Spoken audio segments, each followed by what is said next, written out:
there we go. How cool was that? So, welcome back to episode 3 of the Part of the Pride Aston Villa Women podcast.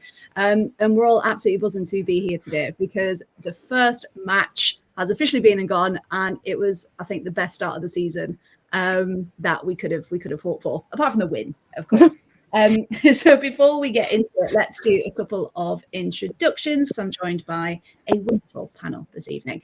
Emily, how are you? Not too bad. I've still got a slightly hoarse voice from yelling too much on Friday, but apart from that, yeah, not too bad. You?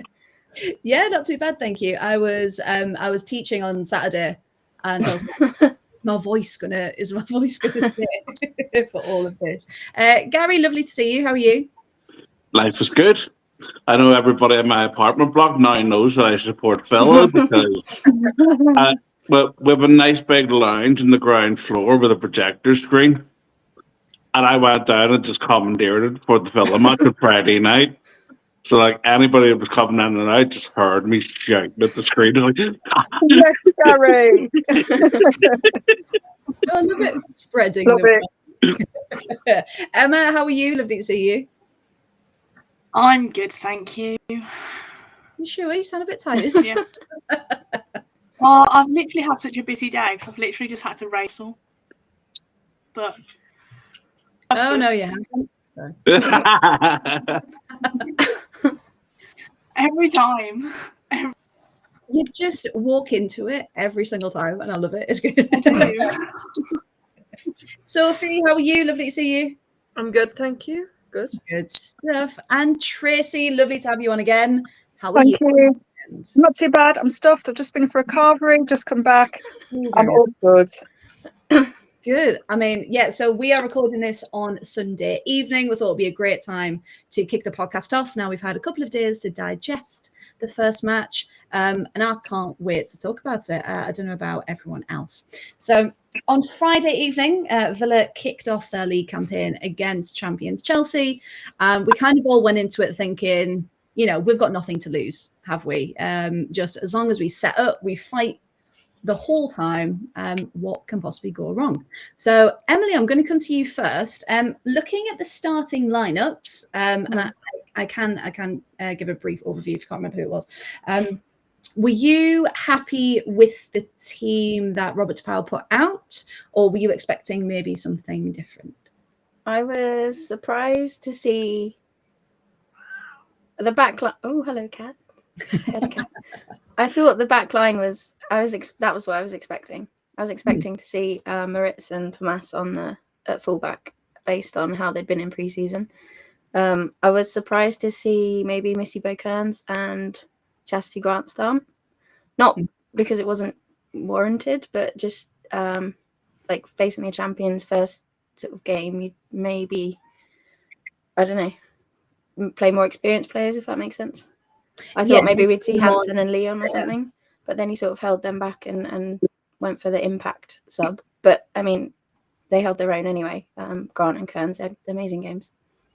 Yeah, absolutely. And we'll talk about their contributions a bit later on. So we had a mix of people being there in person, people watching it on the TV. And within a few minutes, Emma, kind of what were your first thoughts? Because Guro Reiten had a brilliant chance in the first few minutes. Did you think it was going to be another Chelsea domination, or what were you thinking in that first half?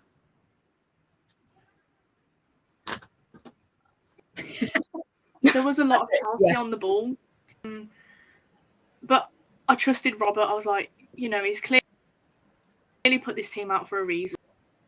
You know, so I'm back being the gritty self that she is. But I think we've really missed that first half going in for those tackles. But yeah, there was a lot of Chelsea on the ball. But then I was also like, okay, we are holding our own here, because although there was a lot of Chelsea and we didn't have a lot of the ball, we weren't sitting playing it out from the back and letting them come for us. It was so absolutely. We didn't look different, panicked, did we? Like we looked like we were in control for the majority. And because Tracey, when we were watching it, and then Lucy Stan got that yellow card within 5 minutes. Mhm. Kind of how did you feel the match was going to go from that moment? Do you know what? For me, like Lucy did, she put in a massive shift. Seriously, down that wing, it was like, I wasn't surprised that she got the yellow card, because she was proper going for it. To be honest with you, it didn't faze me. I didn't think that, because she got the yellow card, that it was going to be negative to the game. Seriously, I literally have not come down from Friday night. I'm still up there, because There was although we lost, we didn't lose. And it was just, you've probably seen it in my Facebook post, what I put in my Facebook post. It's like, it's the best game that I have ever had the opportunity to witness live. The best women's game that I've ever seen. It was just an absolute joy to watch, and I literally have not come down from it. I Yeah. thought I really haven't. I thought, like you said, like, because obviously the end of the game was all us, and so I wasn't sure if that had skewed like my perception of it. But I watched it back this morning, and I was like, I'm enjoying watching this. We're playing really well. Yeah. And that was going to be my next question. Yeah. So from actually watching it kind of live at the time and then watching it back, because I did the same. I watched it this morning. I was like, yeah, this isn't us being biased towards Villa. It was genuinely such a good match. Played well. Yeah. It was so. Can I just point out one thing that I've noticed? Obviously, because myself and Freya are admins, and Gary as well. Sorry, we're moderators. I'm the admin, and you guys are moderators, and so we let people in, and we keep an eye on the fan club page. Over this weekend, there've been quite a few Chelsea fans that have joined the fan club Facebook page, and every single comment that they've made has been positive. Oh my god! Yeah, Yes. they've all said, I've seen at least 5 comments from Chelsea fans who are open to the fact that they are Chelsea fans, and they've basically said that Villa women were absolutely amazing. They weren't the walkover that they thought that we were going to be. Massive congratulations, that kind of thing, which is, amazing. It's brilliant to hear.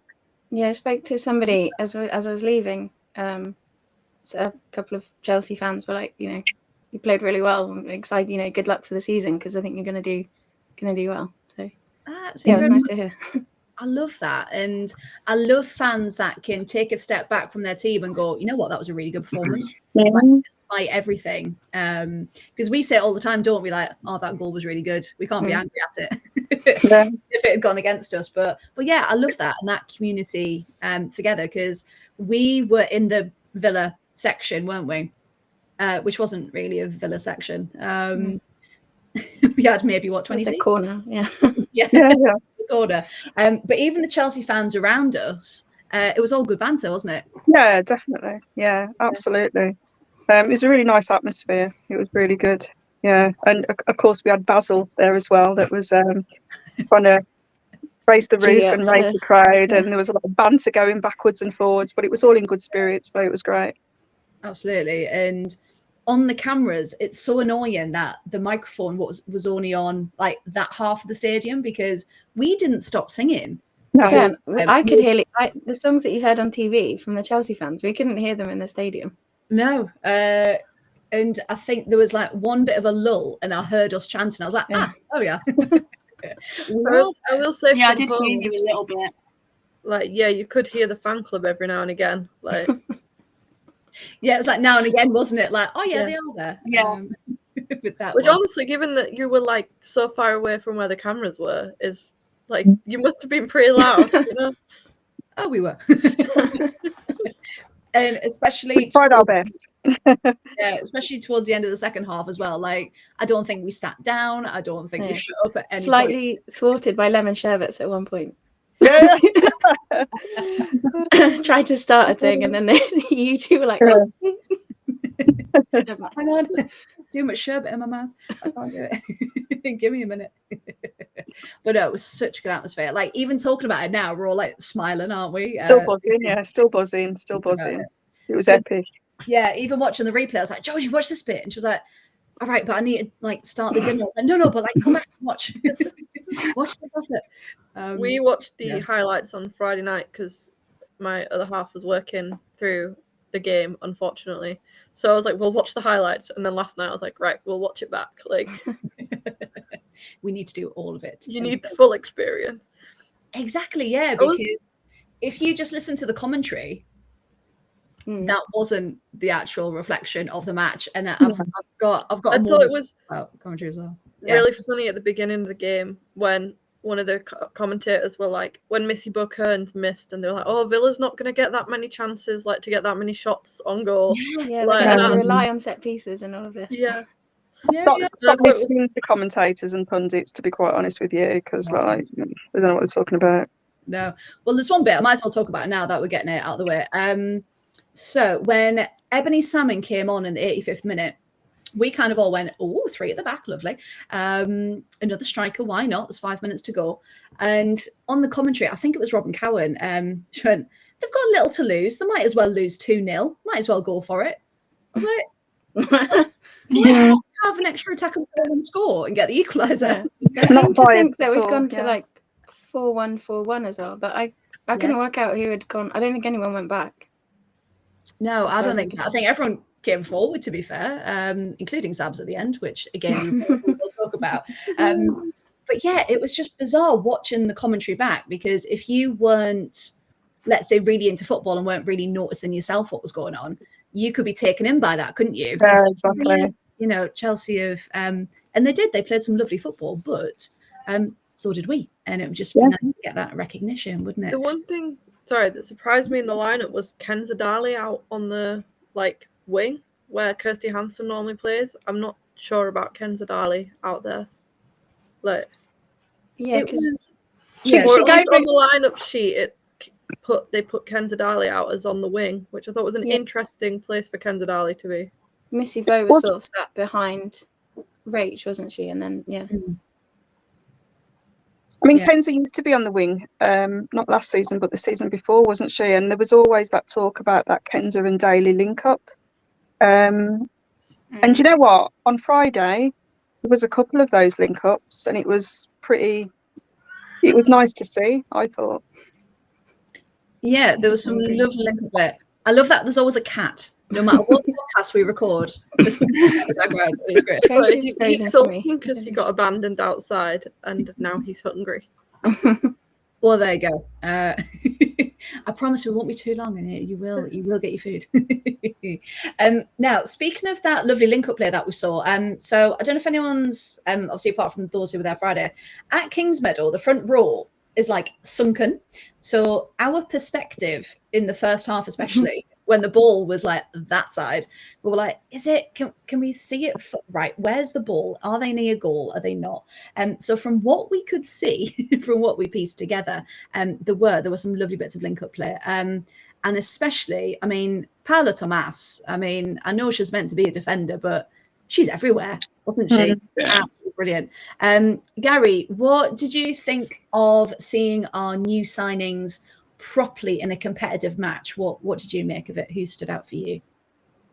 Thomas had to stand out first, but again, sort of Cairns and Grant, I thought they actually linked up pretty well together.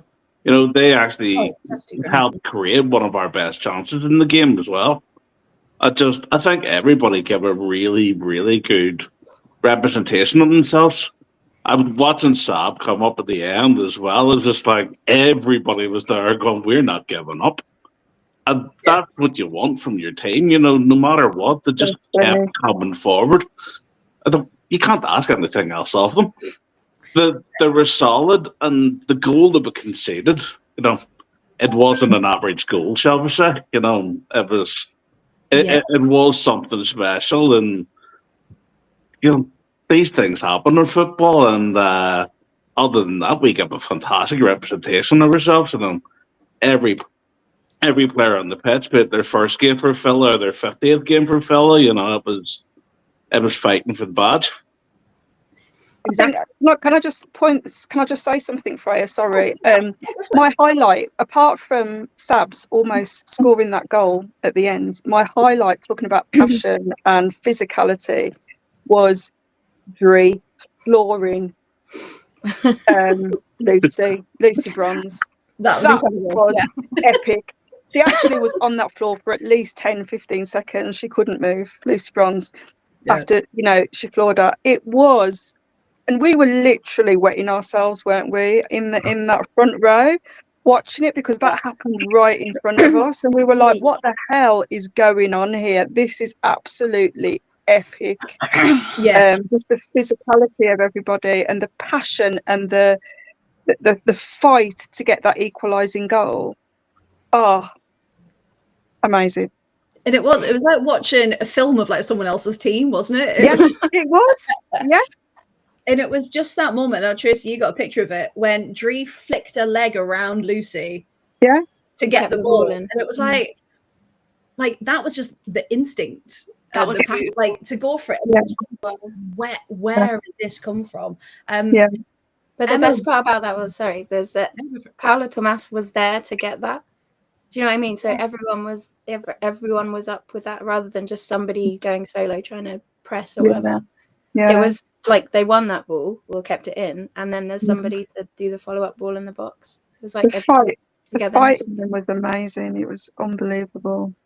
It just felt like everyone knew their job inside and out, and if something had shifted, they knew that there was a plan B. I think, Tracey, did you say that before? There's like a plan B, C, D, like they knew exactly what there was like what was the word that I used? They were just so in tune with each other, and looking from the sidelines, looking from pitch side, they just seemed so in tune with each other, and they could predict. They were it was like instinctive play. Do you know what I mean? They knew. Whether or not they've been trained to do that by de Pauw, I don't know, but it just worked. Going a whole season, I don't know how you guys feel, but going a whole season last year, coming away from every single match thinking, even whether we'd won or we'd lost, thinking, yeah, we still haven't gelled. And even up until the final game, there's no instinctive play. We still haven't gelled. If we'd won, we won. But, there was nothing. This first game of the season for me is like, I am so excited I could cry for Sunday. I really am so excited to see what we can do against Spurs on Sunday. Because if we can do that, if we can really we rattled them, we really did. We rattled them. Yeah. And at the end of that game, they were just kicking balls left, right and centre to literally just get it out from under our feet. Yeah. And, you don't see that often from Chelsea, do you? No. And considering, the lead up to this has been, 2 new managers, 2 new squads. Emma, how did it feel watching at home? Did it still have that momentous feeling and that atmosphere? Could you feel it through the telly? Yeah, definitely. And I feel like you couldn't as well. Like there was so much tension between us and Chelsea. You could feel that through the telly, because they didn't want to give up, neither did we. But then we were really trying to push them, and they didn't like it. And then they weren't expecting it at all, were they? No. No. And it got to the end of the match, like, I've got to wait a week now for another match. And it's like, because it was just that exciting of a match. Yeah. And what a feeling to have. Yeah. I've got to wait another week for the next match. Yeah, absolutely. Because, again, like Tracey said, last season it was like, right, it's a week. They're gonna put it right in a week. Time to fix it, Yeah. Is that enough time? I did just want to ask, and again, this could be to anyone. We've talked about they were very attacking, they were very physical. Was there anything that you noticed, especially maybe in that first half when they still were a bit shaky, maybe finding their rhythm, that we could, I don't know, was there any doubt or any mistakes that you were like, oh, is that still the old Villa coming through? Because I know I spotted a few things, but I don't know if anyone else. I think there are maybe 1 or 2 moments where there was like gaps being left in defense and people having to like shift across to cover, but it was still a lot better than like it's been, if that makes sense. Yeah, no, absolutely. Did anyone else feel a shift between the first and the second half in there? Oh, definitely. I think we played a lot better in the second half. I don't know whether anybody else noticed it. I might just be talking through my bottom, but I think Sabs is absolutely phenomenal and just amazing. But I did notice a few times that when she distributed the ball, it was down the centre rather than, and it was quite risky for her to do that. Where there was opportunity to distribute it to the side, which would have been possibly safer. But luckily, nothing came of it. But I don't know whether if anybody else noticed that. But. We did do quite a lot of sort of passing it out from under our own feet at the back, which I suppose, I mean, that's clearly how the manager wants them to do it. And I suppose if it didn't go catastrophically against Chelsea, then hopefully, I guess, exactly. we did manage. You know, that wasn't what led to the goal. No, not at all. It was. That's true. Yeah. And we did manage to get out some tricky situations. There was one point, I can't remember if it came from that, but it was just like a really nice passage of play. It went like Sabs to Anna Patton. She spread it out to Noelle to Kenza, up to Chastity Grant, and then she put a cross in and it led to a corner, and it was just really nice, like bang, bang, bang, bang, bang, and we're down. Yeah. Sorry guys, I'm just putting my charger in. Bear with. I think as well for us, I think we were incredibly spoilt with Hannah Hampton, like how her with how good her distribution is. Yeah. Like, I think, like she would. I don't think I appreciated just how good she was until we didn't have her anymore. Like, I was just about to say, yeah. Yeah, absolutely. And I think, again, with that distribution, you can see Sabs, like she did change it up, didn't she? And tried to bet. So I think, maybe that confidence will come as the season goes on and she knows exactly who she can pick out and what can come from that. I will say her personality shines through even on the camera. Like she seems like a wonderful personality to have on the team. And so loud as well. And that's what we were crying out for, weren't we? Kind of someone to really organise the back line and, if someone's not doing their job, to bring them back into place and just to keep that shape going. It was quite good watching it back. You could hear Robert de Pauw shouting, couldn't you? Yeah. He was I think I read somewhere as well that that Sabrina actually looked at Robert at the end of the game and basically got his permission to go forward, and he nodded and said and she I mean that's phenomenal, isn't it, to have that confidence and that that rapport, feeling of unity for the team as well, to think I want to get up there and I want to help my team and I want to score this goal. I want to get this equaliser for them. Do you know what I mean? To even think that, and it's your first game. Amazing. Absolutely amazing. Yeah. And then did we see what he also said afterwards if she had have got the equaliser? Yeah, he'd have carried her off. Carried her off himself, But even that just shows he's so like up for it. Yeah.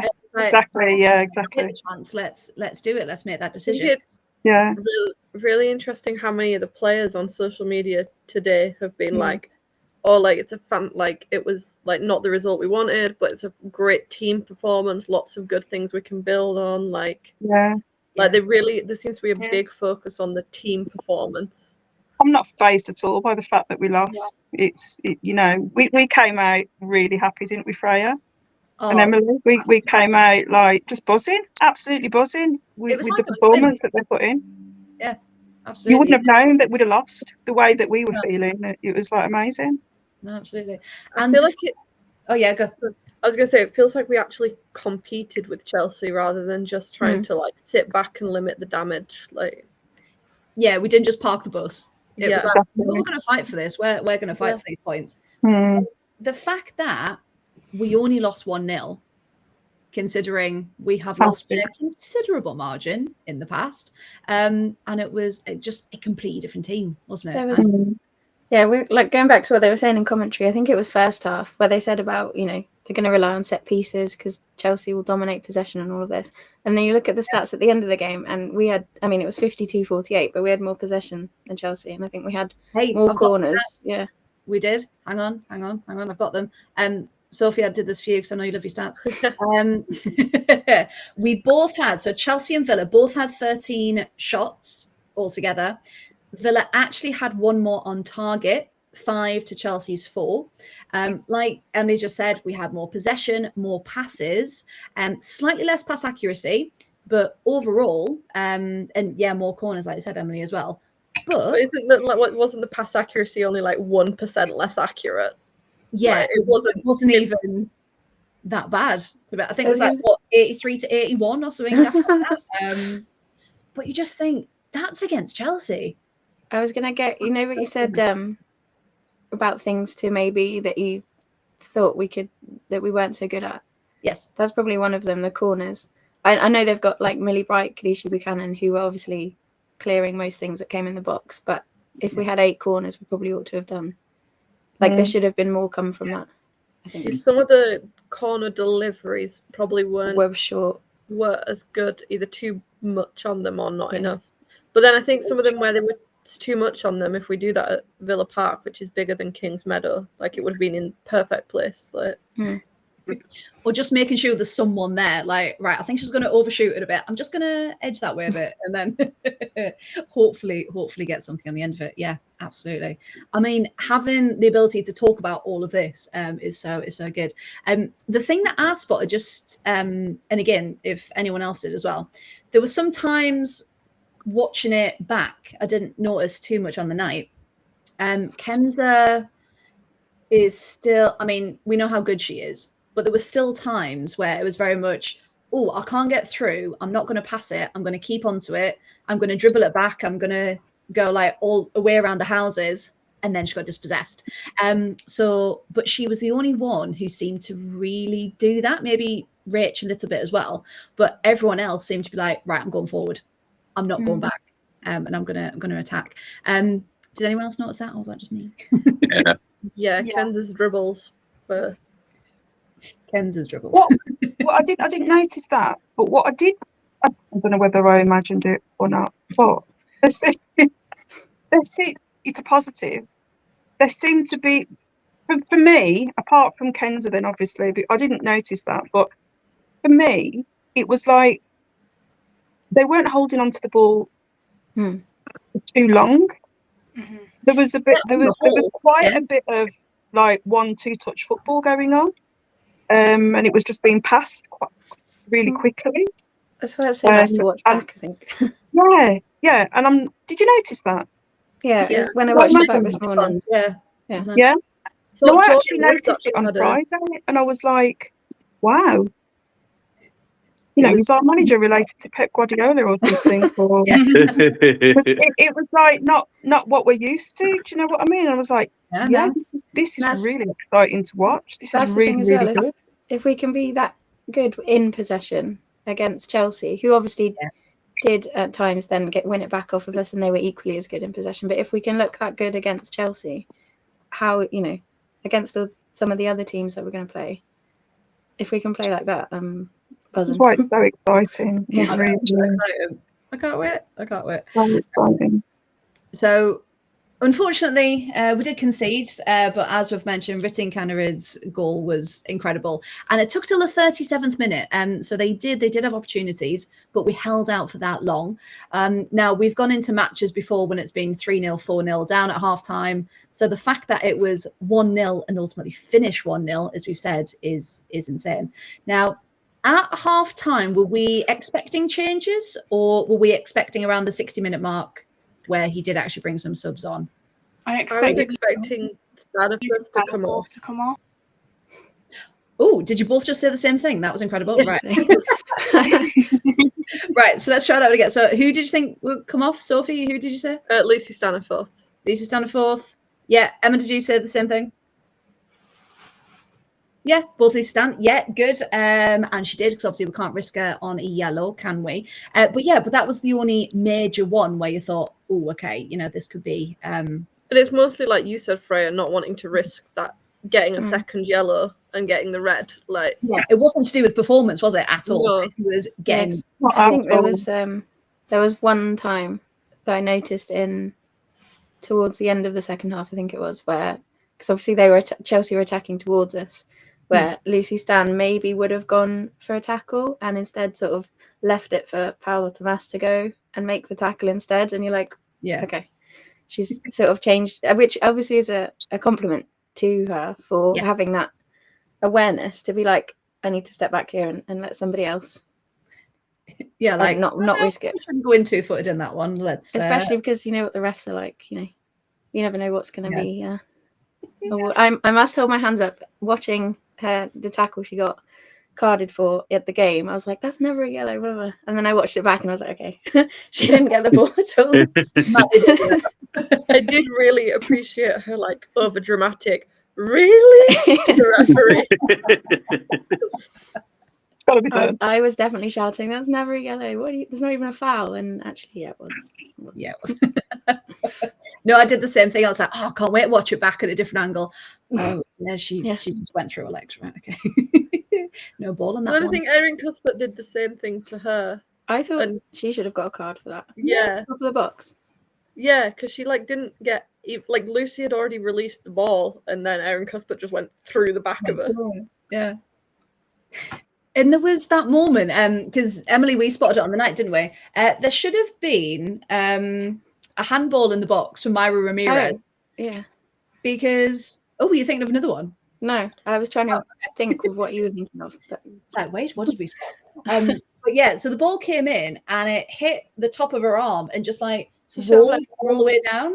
Yeah. Yeah, and she kind of like got it like that. And we're like, the footage on TV didn't look as obvious, which I assume is why it wasn't given.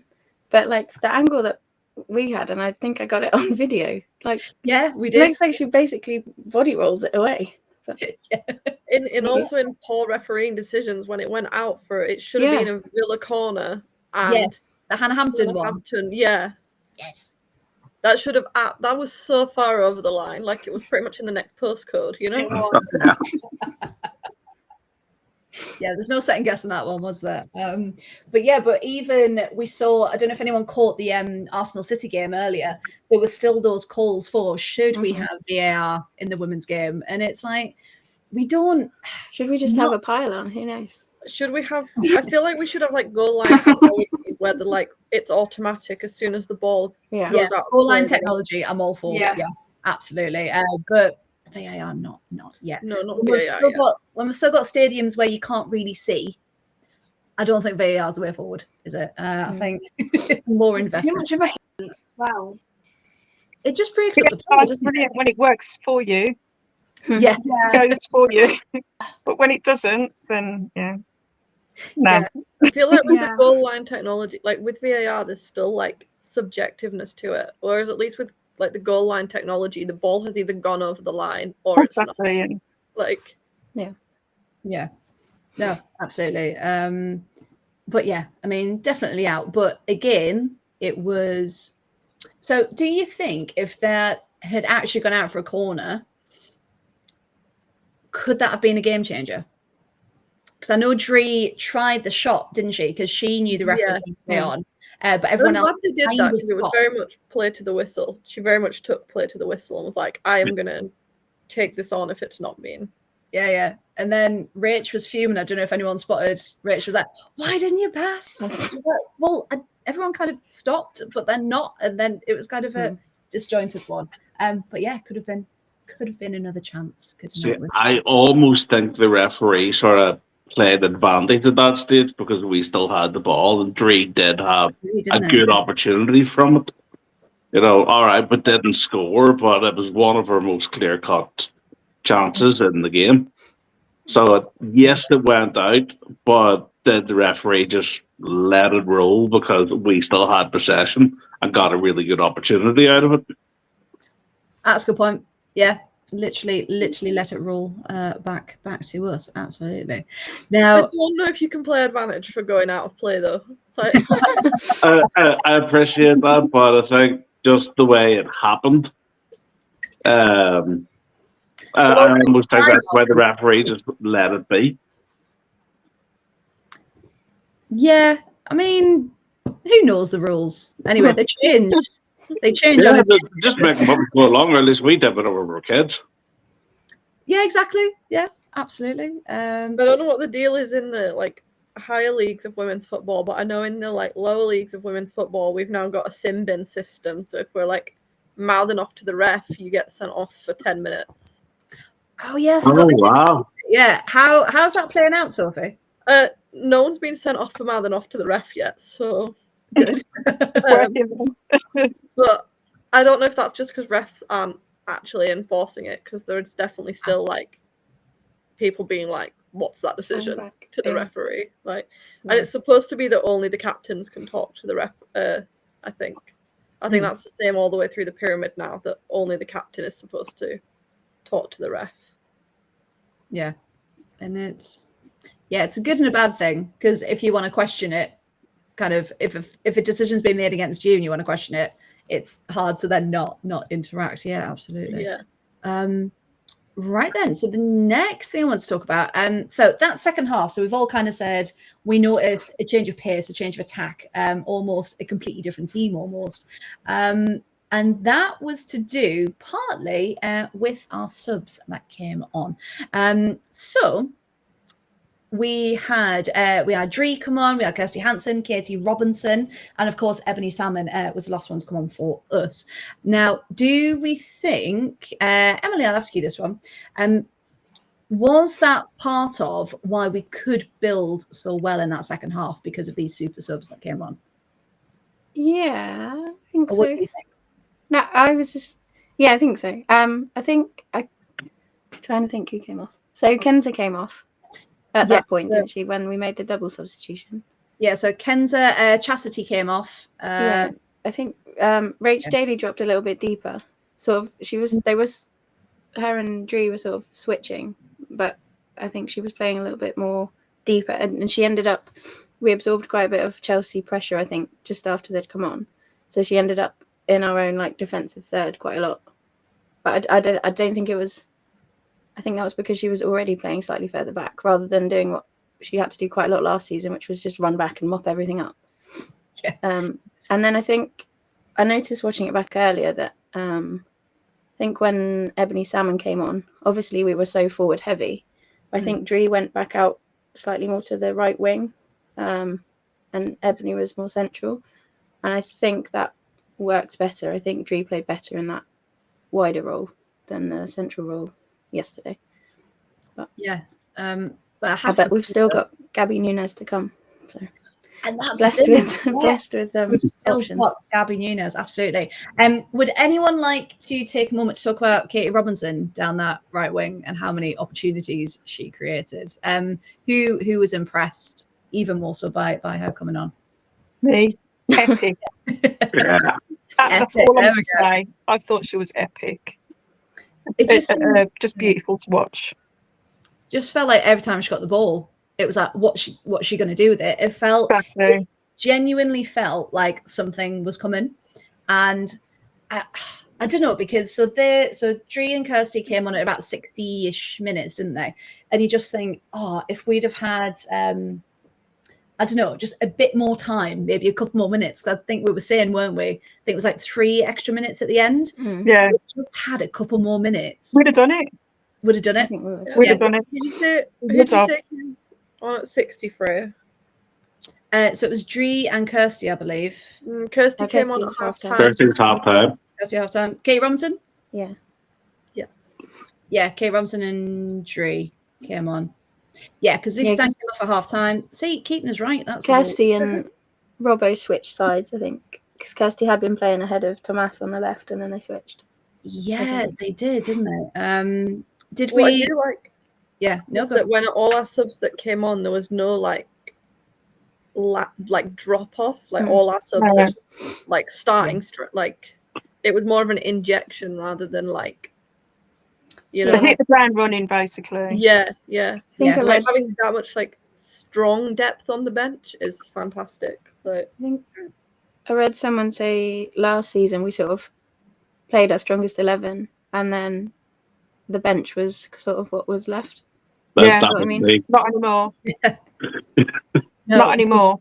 we can actually go, oh, actually, that second half team, that was really good. But actually, we've got first half team as well. And we can merge them together and we can mix and Yeah. match. And I mean, how incredible is that? That one, we've got a bench. But two, we can just keep adding and we've got fresh legs to come on and we've got quality to come on. Yeah, Emma, did anyone really, really impress you? The whole team? Can I say that? Yeah. I thought you were going to say no then. I was like, oh, okay. Pause. It's that Lord and Circle of Doom again. That's what. No, I've got Well, hey, there we go. Brilliant. So the whole team, very good. Okay. I was agree. Thomas. It was nice because I hadn't seen, because obviously was it Everton, and I was still in, so I couldn't see any of it in action. But seeing her in action, so many like goal involvements and incredible. Yeah. Who's that? Sorry, Emma. Thomas. Paul, yeah. Thomas. Sorry. There's one player that we haven't really mentioned tonight, but I think should be solid. Lucy Parker. I was about to say, Yeah. And Yeah. the back row, she was solid. she was really good up against Myra Ramirez as yeah, well. she Like, matched Yeah, her. Ramirez is tough. I was so glad to see her going off the pitch because she was giving us some problems. Mm. So good. I Who's also not think, human? to be fair, I think everyone played really well, but I think Jordan Nobbs had a good game as well. Yeah, she was, did. I think, my player of the match, Jordan Nobbs. Yeah. I saw Jordan Good. Nobbs Yeah, take on yeah, Billy Bryant. I next was like, question. do it. But she could and had the confidence to do it. Like it was just She incredible. was everywhere. So that yeah, go on. No, I was going to say it's amazing to think it's her 15th season in the WSL and she's still pulling out performances like that every single week. Yeah. Like, If her shot had gone in, yeah. that would have been such a brilliant start. Oh, and Hannah Hampton was so fuming about that as well. That's the So mad at their defence, and it was fantastic to see a Chelsea team where that's the they're other thing. I Yeah. wonder what it felt like for Hannah, to be honest. Playing against Villa. And to see the quality of Villa as well, been like, Exactly. yeah. Yeah, that's something that crossed my mind. How Mm, she I must was- have been feeling. I think it was really good to see Jordan taking that shot because, Yeah. I mean, like if there's no other options on and you're close enough, just have a go. I think that was Yeah. what was missing quite a lot last year as well. It was like we were saying earlier, there wasn't any sort of improvisation. It was, this is what we're going to do. We're going to pass. Oh, it hasn't come off. Whereas this time it's like, I think she scored maybe 2 goals last year from just having a shot from outside the box. That goal at Spurs and one at Bescott maybe. But we hardly saw them do it. And I was really pleased to see that, if there's nothing else on, just have a go. Yeah, absolutely. And again, it's that intent, isn't it? Yeah, because even if it doesn't go in, Hampton might have spilled it. Someone else can follow up, Exactly. Yeah. And I think we've already mentioned it, but the fact that we did seem to have, like, everyone came up together. I think, Emily, you mentioned it, and that there was that second person to clean up, to get the ball, to do something with it, rather than be surrounded by like 6 Chelsea shirts and just be like run out of options. So yeah, it felt like a proper cohesive movement. Yeah, absolutely. Now, before we talk about everyone's player of the match, even though we've kind of already done it, let's go through those last 5 minutes, because we all kind of, I don't know, did we even breathe through those last 5 minutes? Because it just felt like we all said it was like a cup final, didn't we? It was that kind of energy. It was that everything was almost going in slow motion, and it felt Tracey like nearly fell off her chair. Yeah. Oh. I was standing on the breeze blocks. Did you not notice at the front on the thing? Because it was like It literally was like a cup final, but that was because of the energy from the team. Yeah. We were just feeding off the energy from the players, weren't we? Because they were just going for it, and it was just a delight to see. It was amazing. Yeah. It was honestly one of the best I've seen like Villa play. Like they were just pushing and pushing and pushing, and you know, Tracey, you said it earlier. Chelsea were just having to hoof balls like long, like. Yeah, because I think it was I think there were four like good attempts in those last couple of minutes, which in itself is insane. And there was one moment where it was literally just Lucy Bronze ahead of Hannah Hampton, and she's like, "Crap, I need to kick it out," and she tried to control it and just completely booted it to try and get as far away as possible. Did you notice Hannah Hampton's face when she saved Sab's header? Her response after that, she was like, Yeah. she just couldn't believe what had happened, and she was like, "What the hell?" They didn't mark her either for the corner that we got right after that. There was nobody on her. I mean, I realise that she's a player advantage, but if she's just won the last header, like exactly, get her out of the way. Yeah. Because didn't Sabs and Lucy Bronze, both go for the ball, and Sabs got there first, and she's winning balls against Lucy Bronze here, like they got up high, get her playing in the outfield. But yeah, it was just, and the fact that again on the commentary they went, "Oh, they rattled Chelsea a bit," and it's like, thank you. I think more than a bit. I know. Oh, it was so good. But yeah, I mean, if the keeper wasn't Hannah Hampton, I think they were two quality saves. Yeah, she made that save from Rachel's header as well. That header. Yeah. That was she's she's got a thing about just throwing herself into headers on Rach. One of them's gonna come off. How many seasons did Hannah Hampton spend at Villa? Was it one or two? More than one, for sure. I think it was definitely more than one. Okay, so I'm basically saying that we trained her. That's why she's so good. Oh yeah. Yeah. Yeah, she's one of the players that came from Birmingham with Carla Ward. Yeah, we trained her. That's why she's so good. So 21 to 23. Yeah, 21 to 23. 3 seasons. Yeah.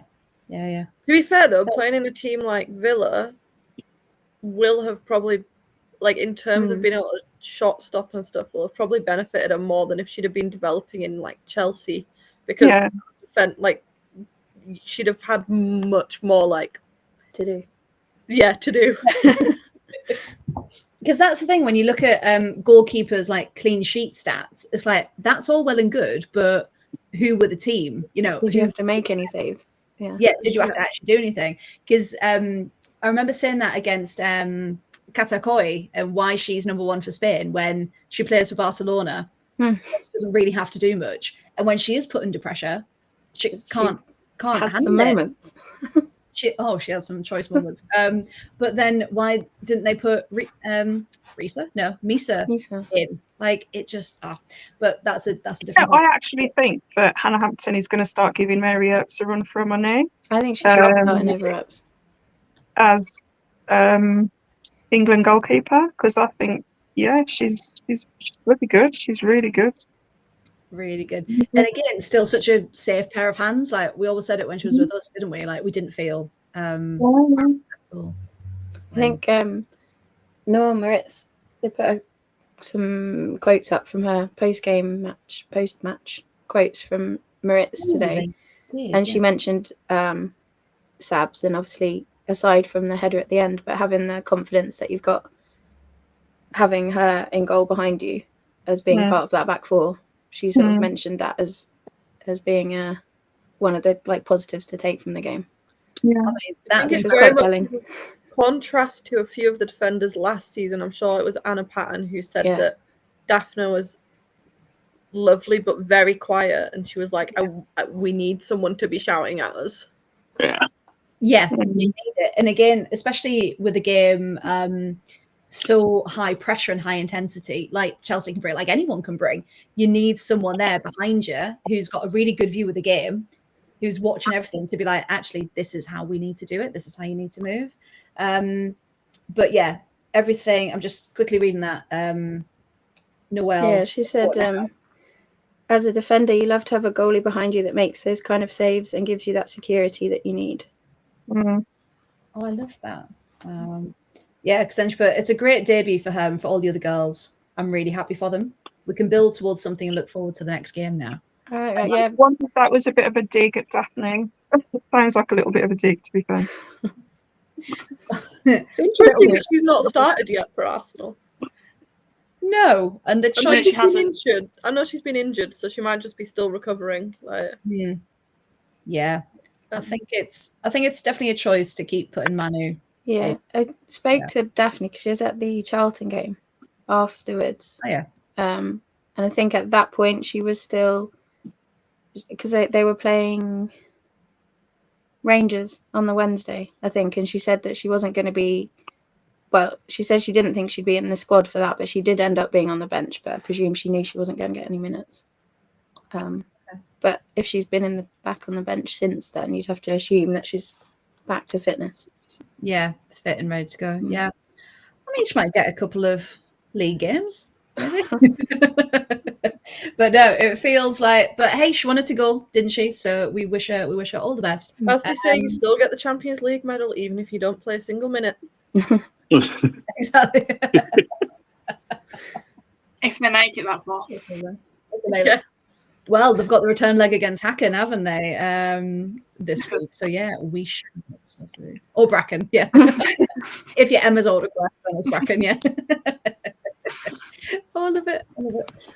So we've talked stats. We talked about who impressed us. So it was the first time. I don't know if anyone saw the player ratings. I think it was on BBC Sport.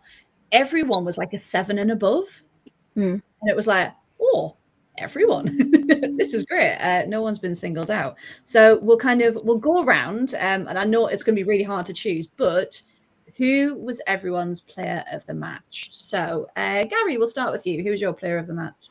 I actually really liked Katie Robertson. Whenever she came on, I do think that she made a difference. Yeah, I know all the substitutes made a difference, but her delivery on the cross, they're going to do damage this season. They are going to do damage this season. It just adds to the excitement of watching the whole team because there's just so many options there. Yeah, and that's the thing. The options is the incredible bit. Emma, how about for you? Who's your player of the match? It's got to be Jordan Nobbs because a shift and a half in and tried to go up against Minnie Bright. And that makes it, absolutely. Emily, how about you? Who's your player of the match?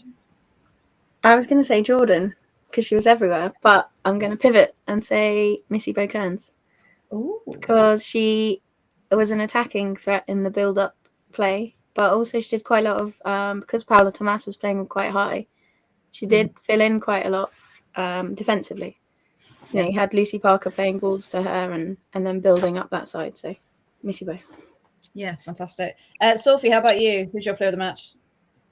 I think I'm going to have to go with Jordan Nobbs, but I do agree with Emily that Missy Bo-Kearns was also like it's so hard to choose because we have so many good players. But my initial gut instinct was just Jordan Nobbs because she was all over the place. She was intercepting and making like last ditch like clearances. Yeah, she was absolutely everywhere. And Tracey, how about you? Who's your player of the match? I'm really sorry. I can't choose one. I really cannot choose one. No, I'm sorry, but I can't. I really, really can't. Yeah. I can choose more than one. I can give you more than one. Katie Robinson. Okay. Staniforth. Sabs. I think to not let more than one goal in, amazing. Yeah. And to almost score the equaliser, amazing. Yeah. Well, there's 3 for you. Is that enough? Yeah, that's 3. There's 3. I literally cannot choose one. Cannot. Not humanly possible for me at the moment. Sorry. Freya, who's yours? I'm going to go with Paula. Yeah. Yeah. I just every time she just Yeah, like so many of them now, they're so versatile. And they were, like you said, they were filling in for each other. They were in different positions. Like they just knew exactly how to play with each other. And you think, Yeah, that's instinctive. only been a summer. Mm. Like, so imagine, like we've said since the beginning, what it's going to be like as we move through the season, as we get better, and what that will bring. But yeah, I can't wait. I'll make a little graphic of that, and then I'll share it, and then see who agrees with us for that one. Don't forget who's yet to come back. Mary Taylor's tiring or not. We haven't got to see anything of Baines yet. And then Nunes, whenever she's up to speed with the squad, it's like, we're excited now. And then you see that still to happen. It's like, yeah, we've got options. We're going to be a threat. We've got options. Come on, Spurs. Shout out what I think was Sabs' best save of the match, which actually came from that deflection that came off of Lucy Parker. Yeah. I think that was her best save. She sort of, like, it was just instinct, hand out, and Yeah. Get it. Yeah, absolutely. And also the punch save. That was a good one. Just all of them. In fact, we'll just like clip it up and just have that montage of just the whole match, really, of just everyone working so hard. And of course, it wouldn't be a proper match without the two little lads that pitch invaded as well, who ran rings. We were heckling those two lads before the match. Do you remember outside? Yeah. We got through the turnstiles. They were like, Chelsea. We were like, Vela, Chelsea, Vela. Yeah, and in the end, they got pulled off. But yeah, because didn't they say to people around them, like, oh, we're going to pitch invade? And they're like, well, you can't do that. Like, that's your. Oh, I didn't hear them say that. Yeah, I think they said it to Nicola. Because I think she was telling us afterwards, she was like, yeah, they were telling everyone, like, oh, we're going to pitch invade. And everyone was like, you're not allowed to do that. You'll get like a lifetime ban. Like, you can't do that. Yeah, all right. And just jumped at the last minute. And then I don't know where the steward was, because there was one at that point. So I don't know where he'd gone. But yeah, no, they just sprinted around. They weren't even bothered about the players. They just wanted to get on the pitch. They just ran. Yes, Yeah, they just ran. good on them. That's what I say. Shame Sam Kerr wasn't there. She loves a good tackle Tackle. of a picture, a good shoulder bad with a picture builder. I would have loved that. Would have been brilliant. Now, the last thing, of course, to talk about is first home game at Villa Park next week against Spurs. So, and especially they won 4-0. Yeah, I was going to say Spurs had a good game today. They had so many shots. Thank you, Haley Rassoff, my fantasy team. I did so bad on my fantasy team. I'm good. Brooke Aspen got a red card. She was a -3 for me. It wasn't even an accidental ball kick away. That was it was a fuming. So she's going to be first one out as soon as transfers open. But yeah, Spurs did have many shots. Jana's made a lot of really good saves. That could have been a much worse scoreline. So I know. We'll have our wits about us next week. It's going to be such a good match. How are we all feeling ahead of Spurs? So I'll come around to everyone. But yeah, Tracey, how are you feeling ahead of Spurs' first home match? How are you feeling? Have you ever seen that meme of Kermit the Frog when he's just going, That's how I'm feeling. That's literally how I'm feeling. I am so excited. I just cannot wait. I cannot wait. I love it. Yeah. Okay, so I've got a Kermit ready for the weekend. Gary, what meme are you feeling for the weekend? Oh, wow. Right on the spot here. Well, how are you feeling? Definitely feeling positive, from watching how the team played, between pre-season and then the first competitive game against Chelsea. I think we're getting the 3 points against Spurs. I know Spurs played well, but if you can't be confident at home, where can you be confident? Exactly. Yeah, it's time to make Villa Park a proper fortress, isn't it? Like a proper home. Sophie, how are you feeling ahead of the weekend? Excited. A little bit nervous, but mostly excited. Like, I feel like it's so hard to judge the other teams at this point in the season as well. Like, I feel like some of the teams around us have also done some good business. Yeah, everyone's still an unexpected at this point, aren't they? For what they can do. Yeah, absolutely. Emma, how are you feeling? So many emotions. Like, Spurs did have a good game today, but Crystal Palace fell apart. Mm-hmm. So we can't really say whether they're great or not, because Crystal Palace didn't have the best game. Okay. But yeah, excited, nervous. Like, I think we still should get the win, but I want goals in either end, to be honest. Like, end to end football. Exciting. That sounds perfect. And Emily, what about you? How are you feeling about the weekend? Excited, but I think we need to. I'm sure they will. Kind of treat the build up the same way as they did to the Chelsea game, if that makes sense. So you build up to every game as if you're playing the best team in the league. Yeah, and we play the same way. and Then like we it's a should be cup fine. final. Yeah. Rather than sort of take your foot off the gas and say, right, we've played Chelsea, they're the hardest. I'm sure they won't because they're, But if we play exactly as we did, then we should be fine. And kind of not give anyone more respect or less respect. Yeah. Just make it as in, right, these are, Champions League winners. We're going to do it every single week and play to the best of our abilities. Yeah, absolutely. I think, again, we're started so strong, in such a good position, like anything can happen. And again, it's still only 2 games in. So ultimately, even if it doesn't for whatever reason, we're still building. But I think at least a point we've got to, haven't we? I would like to see us be more clinical with the shots. Yes. And actually, absolutely. get some away. Would we? Okay, again, put you all on the spot. Do we think we're going to have the same starting 11 as we did against Chelsea, or do we think there's going to be a bit of a mix-up? Has anyone got any thoughts they want to share? I think Robert taking it team by team. Like everybody, whenever they've seen the lineup before kickoff, everybody's like, why is Hansen not on the pitch? Why is Leon not on the pitch? These are some of our best players. But I think Robert's going to take it game by game. He's going to know what we need facing other teams, because no doubt he's been watching them in pre-season and so on as well. And he's going to be watching them throughout the season. And that's what I mean. Like last season, as I'd said, there was 11 players, and it was just our best 11 players on the pitch, no depth on the bench. Now we have depth in the squad, and I don't think Robert's afraid to use it. He's going to put out the best 11 to start for him, game by game. I was just going to say, at the end of the day, he's the person to know, isn't he? We don't really know him as yet. Like, I mean, from what I've seen, it's all positive. Yeah. The mentality that he's brought into the minds of the team, and from what I've seen in pre-season and from what I saw on Friday, nothing but praise. But he's seen them. He's seen them in training. He's seen them in pre-season. He's the one that's talking to them. He's the one that's looking at all the videos with them.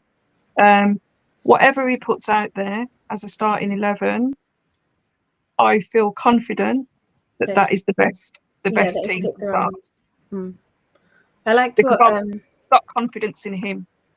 Yes. Yeah, absolutely. I like what you said, Gary, about I'm sure he said people watching how the other teams have played. I think he made in that press conference before the Chelsea game. One of the questions someone asked was, as there were so many of the Chelsea pre-season games and stuff, and haven't managed to see them, and he was like, well, actually I've had people watching them for me. I just love that it's like, it's the whole thing. It's a professional setup. I mean, it already was, but it just feels like everything's moved up a level. See what I mean? Yeah. So he said he had his spies, didn't he? Yeah. For the the Feyenoord match. Which is even go on. even it's a small thing, but I like that the girls got to use the new Aston Villa bus. Yes, of course, you haven't mentioned that. Yeah, so the team arrived on the brand new Villa bus, and it just looked so professional, didn't it? And it looked like they really cared, and like they were there to turn up and compete because they were Aston Villa. So I put a post out, didn't I, in the fan club, and said I hope that the team get to use this bus. And there were quite a few laughing emojis, and people saying, "Oh yeah, they deserve to." And I think there was a couple that says, "Don't be silly," that kind of thing, and whatever. So when we turned up on Friday and we saw the bus, we were like, "Oh my god!" Finally, the bus, it was brilliant. seems like they're really keen to build the like fan engagement and fan club experience this season as well. Yeah. Like, they seem to be really on that. Definitely. And like you said, Freya, the social media is so much better than it was last season. It's like we're getting, even on Facebook, we're getting like, I don't know, 10 posts a day. It's mad. It's brilliant.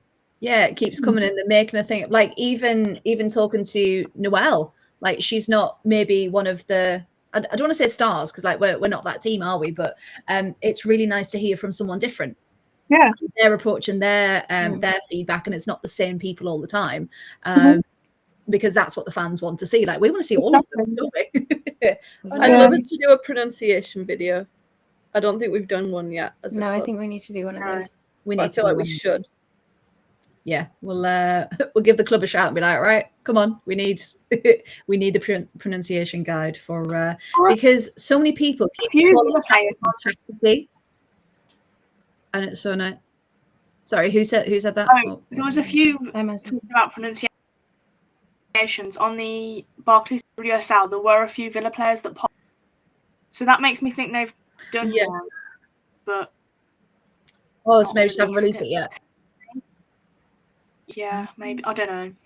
But then if it was the Barclays WSL, it might have been done at the media day, and it might not. They might not have had all the players available to do it. Maybe that's true. Yeah, maybe. With that one, but yeah. So fingers crossed. There is one released soon, because it's just little things, isn't it? That the more you hear it, the more it's natural that you say it. Absolutely. Also, very not related, but did anyone else see that Lucy Parker had brought her kittens into the training ground the other day? I didn't see that. No. Like, I know that Rich sometimes brings her dog in, Dexy, but yeah, Lucy Parker had brought her 2 kittens in.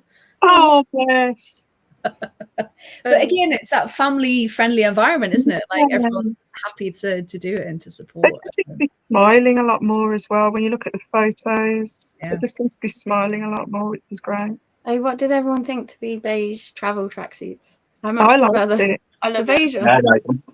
I'm not a fan The of only the thing I beige. didn't like was the black crest. Like, that didn't. Yeah, you can't seem really to see have it, can you?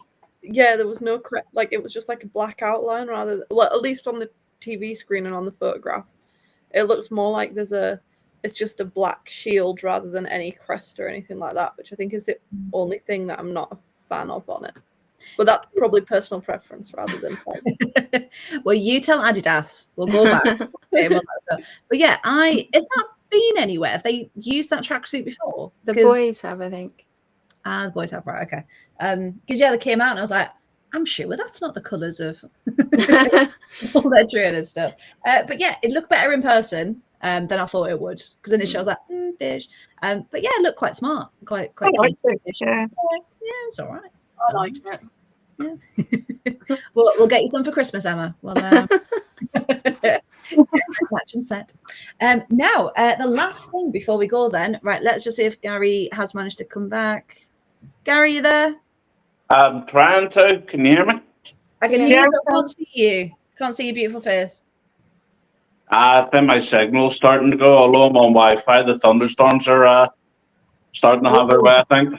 The thunderstorms are happening. Right, we'll wrap up quickly then.